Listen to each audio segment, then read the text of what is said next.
22 अप्रैल को पहलगाम में हुई घटना ने मोदी सरकार को बुरी तरह फंसा दिया है, क्योंकि मोदी सरकार पर अब कई सवाल खड़े हो रहे हैं और मोदी सरकार में भी खासकर गृह मंत्री अमित शाह बुरी तरह घिरते हुए दिखाई दे रहे हैं, क्योंकि सबसे बड़ा सवाल सुरक्षा में चूक को लेकर है। लगातार ऐसे दावे किए जा रहे हैं कि वहां पर सुरक्षा व्यवस्था ठीक नहीं थी, पर्यटकों को लेकर चाक चौबंद तो किया गया। लगातार ये दावे किए जा रहे थे सरकार की तरफ से कि अब जम्मू कश्मीर में शांति है, वहां पर इस तरह की आतंकवादी घटनाएं नहीं होती हैं, इसलिए ज्यादा से ज्यादा संख्या में पर्यटक वहां जाएं। लगातार ये कहा जा रहा है कि जब आप इतने पर्यटकों को बुला रहे हैं तो फिर वहां पर सुरक्षा व्यवस्था के इंतजाम भी पुख्ता होने चाहिए थे। बाकायदा अखिलेश यादव ने इसको लेकर ट्वीट किया और उन्होंने लिखा कि आप जब बुला रहे हैं तो फिर वहां पर सुरक्षा का इंतजाम भी तो करना चाहिए था। अगर आप सुरक्षा का इंतजाम नहीं कर सकते तो पर्यटकों को ना बुलाइए। इस तरह के सवाल लगातार सरकार पर उठ रहे हैं और इन सब के बीच में सेना के पूर्व अधिकारी हैं, मेजर जनरल हैं, उन्होंने एक बड़ा दावा कर दिया है और उनका कहना है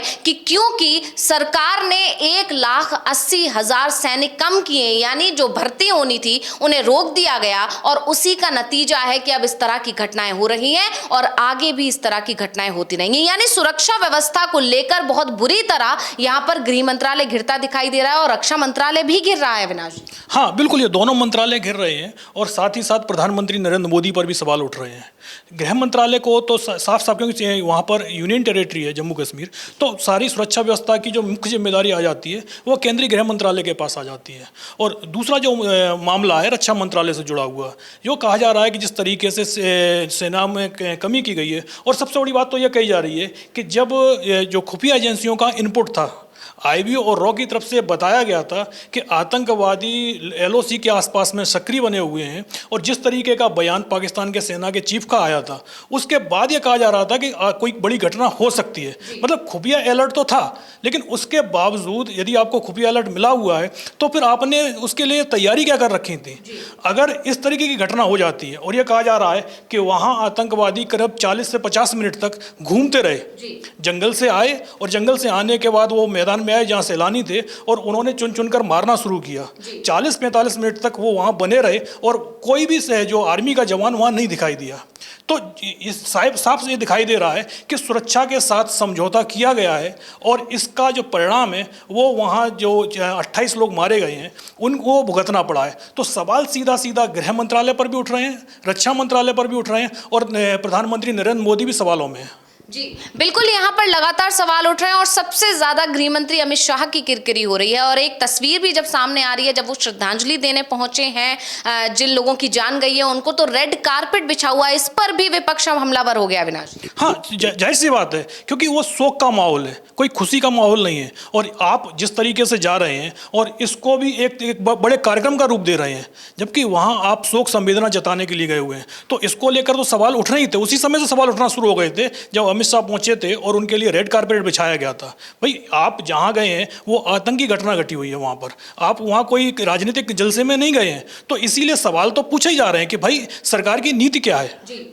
अब जहां एक तरफ मोदी सरकार घिरी हुई है, गृह मंत्रालय पर सवाल उठ रहे हैं और सबसे बड़ा सवाल यही उठ रहा है कि हर कोई जानता है कि जम्मू कश्मीर बेहद संवेदनशील है, तो फिर वहां पर सुरक्षा के कड़े इंतजाम क्यों नहीं थे। जबकि अब क्योंकि गर्मियां शुरू हो रही हैं, ऐसे में जम्मू कश्मीर में पर्यटकों का दौरा लगा ही रहेगा, ज्यादा से ज्यादा संख्या में वहां पर्यटक पहुंचते हैं। ऐसे में सुरक्षा की जो इंतजाम होने चाहिए थे उसको लेकर सरकार बुरी तरह घिरती हुई दिखाई दे रही है। खुद सुरक्षा एजेंसियों की तरफ से ऐसे दावे किए जा रहे हैं कि इसमें गृह मंत्रालय की तरफ से चूक हुई है, सुरक्षा की कड़ी चूक है और उसी के चलते ये बड़ी घटना हो चुकी है। अब जहां एक तरफ मोदी सरकार गिर रही है, बीजेपी गिर रही है और इन सब के बीच में भी बीजेपी की तरफ से एक ऐसा ट्वीट किया गया है जिसके चलते विपक्ष अब हमलावर हो गया और विपक्ष एक बार फिर कह रहा है कि बीजेपी हिंदू मुस्लिम की राजनीति करने में जुट गई है। जी हां, बीजेपी छत्तीसगढ़ यूनिट की तरफ से एक ट्वीट किया गया है जिसको लेकर अब विपक्ष का आरोप है कि बीजेपी सिर्फ अपने एजेंडे में लगी हुई है। और बीजेपी ने जो ट्वीट किया है उसमें लिखा है कि धर्म पूछा जाति नहीं याद रखा जाएगा। यानी यहां पर बीजेपी की तरफ से जो लगातार कोशिश की जाती है हिंदू खतरे में है ये बताने की, उसको ही अब बढ़ाने में बीजेपी लग गई है और इसी को लेकर विपक्ष लगातार बीजेपी को घेर रहा है। इन सब के बीच में बीजेपी की तरफ से जो ये राजनीति की जा रही है विनाश जी, इसको लेकर अखिलेश यादव से लेकर तमाम विपक्षी जो नेता हैं उनके तरफ से अब हमला बोला जा रहा है?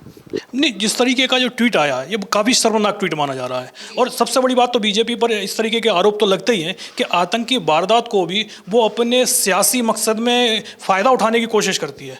जिस तरीके से पुलवामा की घटना हुई और उसके बाद बीजेपी ने उसका फ़ायदा जो उठाया वो लोकसभा चुनाव में उठाया, तो अब ये सवाल भी उठ रहे हैं कि भाई ये जो घटना घटी है कि क्या इसका भी कोई सियासी लाभ उठाने की कोशिश की जाएगी।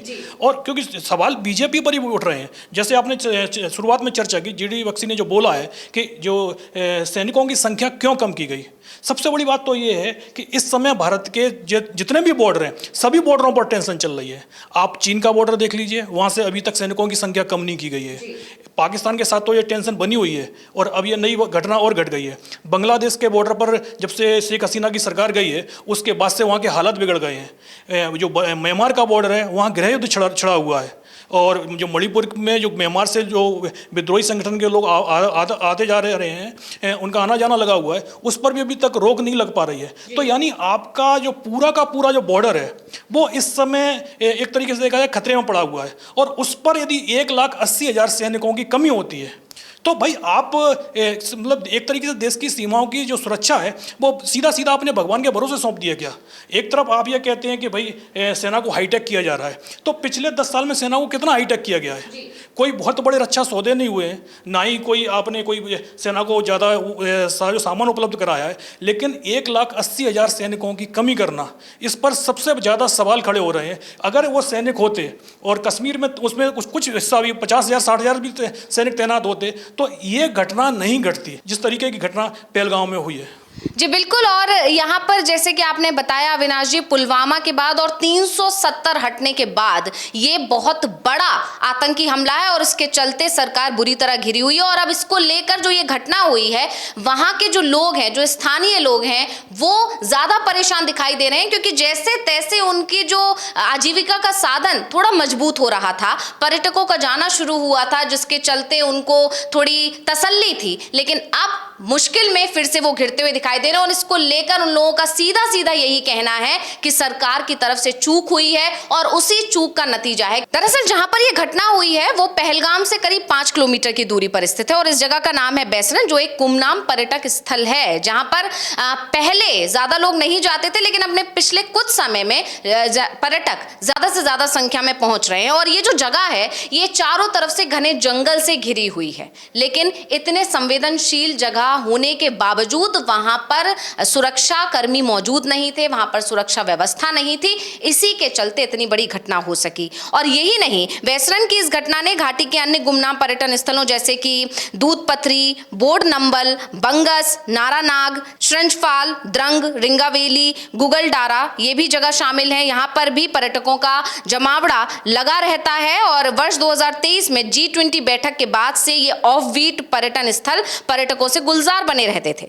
लेकिन अब जो घटना हुई है उसके चलते सुरक्षा पर प्रश्न चिन्ह खड़ा हो गया है और बैसरन की तरह जो दूसरे पर्यटन स्थल हैं वहां पर भी दुर्गम पहाड़ी क्षेत्रों तक घने जंगलों से ढके रहते हैं और उसमें भी सुरक्षा की कोई व्यवस्था नहीं है। यानी आम लोगों का कहना है, जो वहां के स्थानीय लोग हैं उनका भी ये कहना है कि इन जगहों को जो सरकार की नजर में भी नहीं है, यानी सरकार जिन जगहों को उतना ज्यादा तवज्जो नहीं दे रही है, यही वजह है कि वहां पर सुरक्षा के कड़े इंतजाम नहीं थे। लेकिन पर्यटक तो वहां पहुंच रहे हैं। ऐसे में जब पर्यटक वहां पहुंच रहे थे और इस बात की जानकारी सरकार को भी थी, तो फिर सरकार ने वहां पर सुरक्षा के कड़े इंतजाम क्यों नहीं किए? क्योंकि अगर वहां पर सुरक्षा के कड़े इंतजाम कर दिए जाते तो ये इतनी बड़ी घटना नहीं होती। यानी साफ तौर पर यहां पर गृह मंत्रालय घिरा हुआ दिखाई दे रहा है। और इसी को लेकर अब शिवसेना के उद्धव गुट के सांसद है संजय राउत, उनकी तरफ से भी करारा हमला किया गया है। उनका कहना है कि पिछले कई सालों में आर्मी में 2 लाख पद रिक्त हैं, बजट कम करने से आर्मी के पद खाली हैं, ये लोग लाडली बहन जैसी योजनाओं पर पैसा लुटाते हैं और हमारी सुरक्षा के साथ खिलवाड़ करते हैं। तुम्हारी नौटंकी के चलते वहां लोगों की जान गई है। यानी यहां पर बहुत बुरी तरह सरकार घिरी हुई दिखाई दे रही है। यानी जो मेजर जनरल, जो पूर्व मेजर जनरल हैं, उनका जो बयान आ गया है उससे सरकार पर ज्यादा सवाल खड़े हो गए, जबकि डिफेंस को लेकर या गृह मंत्रालय को लेकर, सुरक्षा एजेंसियों को लेकर तमाम तरह के दावे मोदी सरकार की तरफ से किए जाते हैं। नहीं, ये तो लगातार मोदी सरकार पर सवाल उठाए जा रहे हैं। खासतौर तौर पर पिछले 11 साल में भारतीय सेना का जो रक्षा बजट है, हर साल उसमें बहुत ही मामूली वृद्धि होती है। अगर देश की बढ़ती महंगाई को देखें और भारत का जो रक्षा बजट की वृद्धि को देखें, तो आप मान के चलिएगा कि हर साल 2 या 3% की वृद्धि होती है रक्षा बजट में, जबकि देश की सीमाएं चारों तरफ से असुरक्षित हैं। और उसके बावजूद अगर सरकार रक्षा बजट बढ़ाने को तैयार नहीं है, तो और उस सेना का मॉडिफिकेशन भी करना है, तो जो आपने बजट दिया है उसी बजट में सेना का मॉडिफिकेशन करना है। इसके लिए आपने जो पद है वो रिक्त रखे हुए हैं। संजय राउत का दावा है कि 2 लाख पद रिक्त बने हुए हैं, और जो सैलरी का पैसा बचता है उससे सरकार सेना का मॉडिफिकेशन कर रही है। तो यानी एक तरीके से आपने साफ साफ देश की सुरक्षा के साथ में समझौता करने की कोशिश की है। और जो बजट बच रहा है, जो आप रक्षा बजट को कम कर रहे हैं, उसका पैसा आप लाडली बहन जैसी योजना जिससे आपको वोट मिल सके, सीधा आप सिर्फ वोट की राजनीति कर रहे हैं, देश की सुरक्षा के पर आपका ज़्यादा ध्यान नहीं है। ये सीधा शिवसेना उद्धव गुट की तरफ से कहा गया है। और जिस तरीके से जीडी बख्शी का बयान आया है वो भी सेम यही बयान है, जो सीधा कि आप सेना की जो संख्या जो कम कर रहे हैं, जिस तरीके से अग्निवीर योजना लेके आई गई जिसमें 4 साल में सैनिक रिटायर हो जाएगा, तो आपने पहली बात तो जो अनुभवी सेना थी, जो सैनिक अनुभवी होता है, आपने उसकी संख्या कम कर दी है कि 4 साल बाद तो एक सैनिक होता है, ये कहा जाता है कि जो सेना की ट्रेनिंग होती है उसके बाद जब उसको युद्ध कौशल का अनुभव होता है तब तक वो रिटायर हो जाएगा। तो साफ साफ है कि सरकार जो देश की सुरक्षा से समझौता करते हुए दिखाई दे रही है। जी बिल्कुल, यानी सुरक्षा व्यवस्था के साथ खिलवाड़ कर दिया है सरकार ने। अब इसको लेकर विपक्ष हमलावर है और विपक्ष की तरफ से तमाम जो है सवाल किए जा रहे हैं। अब देखना ये होगा कि मोदी सरकार की तरफ से उस पर कोई जवाब आता है या नहीं, और इसको लेकर अब और क्या कुछ इंतजाम किए जाते हैं। हालांकि अभी तक कई बड़े फैसले लिए जा चुके हैं सरकार की तरफ से, लेकिन सवाल वही है कि आखिर जब इतने संवेदनशील हालात हैं जम्मू कश्मीर के, ये सिर्फ जम्मू कश्मीर के ही नहीं बल्कि जैसा कि अविनाश जी ने बताया कि जो भारत के जो बॉर्डर्स हैं उन लगभग सभी बॉर्डर्स पर तनाव की स्थिति है, तो फिर सेना को लेकर इतनी बड़ी चूक सरकार की तरफ से क्यों की जा रही है, क्यों रिक्त पदों को नहीं भरा जा रहा है। बहुत बहुत धन्यवाद अविनाश जी तमाम जानकारी देने के लिए, और इसी के साथ मुझे यानी अंशिता को दीजिए इजाजत। नमस्कार।